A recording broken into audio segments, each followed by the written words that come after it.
Dan langsung saja kita berikan kesempatan ini untuk Pak Arianto, silakan diberikan tanggapan tadi apa disampaikan Bang Oto. Ya, karena saya disebut oleh Pak Oto, ya saya akan ngomong gini Pak Oto, saya itu juga bertujuan untuk mencari apa yang benar, tidak membela polisi yang salah, defensif, menutup-nutupi, tidak, sama sekali tidak. Yang menyarankan pada para kuasa hukum yang tidak terima dan sebagainya itu untuk menempuh PK, saya sejak mula 3 minggu yang lalu. Yang menyarankan supaya mengajukan pra-peradilan itu saya juga, sehingga pra-peradilan PG itu mengajukan pra-peradilan. Jadi kita sama-sama Pak ingin mencari apa yang sebetulnya terjadi, tapi caranya lain-lain gitu. Saya tidak terima kalau dibilang saya itu defensif membela polisi. Enggak, sama sekali, demi Tuhan. Saya tidak membela polisi yang salah, tapi saya ingin mencari kebenaran apa yang terjadi dengan cara yang benar menurut hukum. Makanya saya sarankan tempuhlah PK, temuan-temuan kejanggalan itu silahkan masukkan di dalam PK untuk menggugat sehingga menganulir putusan yang dulu. Kemudian kemarin PG dibilang salah tangkap, silahkan pra-peradilan aja. Pasti nanti kalau memang polisinya keliru pasti akan dibatalkan. Itu yang terjadi. Itu saya hanya menjawab gitu aja.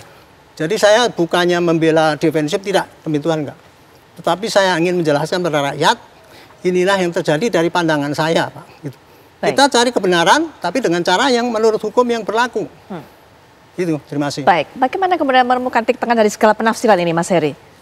Bismillah, semoga saya di Siratul Mustaqim, di jalan yang benar di tengah aja. Jadi begini, menarik tadi dari perbincangan ini, ada beberapa catatan yang saya dapatkan, saya peroleh, berkaitan dengan bahwa pembuktian itu awal semua dari asumsi, Mbak Putri. Apakah asumsi di pihak yang menyatakan bahwa orang ini punya kesalahan, atau sebaliknya, presumption of innocence, asas praduga tidak bersalah. Tapi semua pasti awalnya dari asumsi.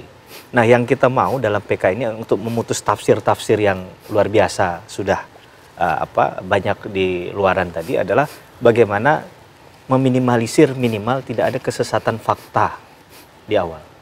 Maka dia mendekati objektivitas. Ini yang agak sulit nanti hakim menakar ini, Mbak. Nah, sedangkan poin tadi juga yang menarik adalah ini coba ditarik ke belakang. Dalam hukum kausalitas pidana itu ada hukum sebab akibat.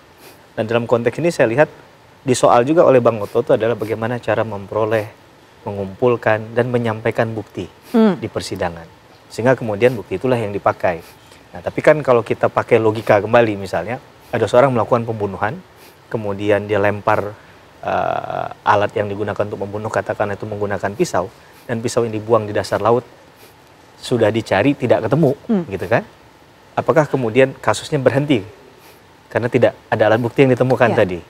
Nah, sehingga penjelasan terkait dengan bukti misalnya alat yang digunakan untuk melakukan kejahatan tadi adalah batu, menurut saya ini harus dilogikakan kembali. Apakah benar tadi Sudirman yang mengambil pakai tangannya menunjukkan, atau itu kemudian diambil acak saja, kebetulan itu ada di sekitar TKP. Nah, apakah kemudian ini juga meruntuhkan dalil, kemudian jadi pertanyaannya bahwa ini kebenaran material nggak ada pembunuhan. Nah, ini kan jadi penilaian hakim nanti di sana. Nah, dalam konteks tadi yang saya katakan cara memperoleh, mengumpulkan, menyampaikan itu kan buis puring ya. Nah, jadi itu pun nggak boleh kemudian dianggap biasa-biasa saja. Nah, karena mungkin itu dianggap oleh pihak yang mengatakan bahwa ini tidak bersalah adalah titik awal perdebatan hukum ini dimulai. Begitu.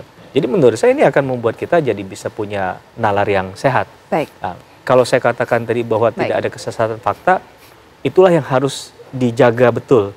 Jangan sampai tadi antar versi tadi membingungkan. Kalau seandainya nanti dengar dari si A, kayaknya benar nih. Dengar lagi Pak Arianto juga benar. Dengar Bang Oto benar juga. Maka hakim harus punya keyakinan berdasarkan alat bukti tadi. Nah, bagaimana kemudian ditakar alat bukti tadi? Nah, ini menurut saya juga penting. Bahkan dari awal kalau kita mau cek ya Mbak, mohon maaf, diketahuinya tindak pidana ini dari pendekatan apa? Apakah di polisi kan ada laporan model A dan model B ya? Apakah ini memang Pak Rudiana yang melaporkan kemudian ditindaklanjuti dan semua keterangannya diakomodir di sana? Atau ada orang lain yang melaporkan? Mas Heri. Nah, ini menurut saya agak menjauhkan dari konflik of interest ya, Mbak Putri. Gitu. Baik, Mas Heri, memang perdebatan ini masih panjang mengenai hal ini. Kita akan terus tunggu, termasuk juga bagaimana pelaksanaan dari komitmen Kapolri. Mas Heri, terima kasih. Pak Arianto tadi juga terima kasih. Bang Oto juga terima kasih sudah meluangkan waktunya semua panel sumber untuk bisa berbicara dalam Apa Kabar Indonesia malam kali ini.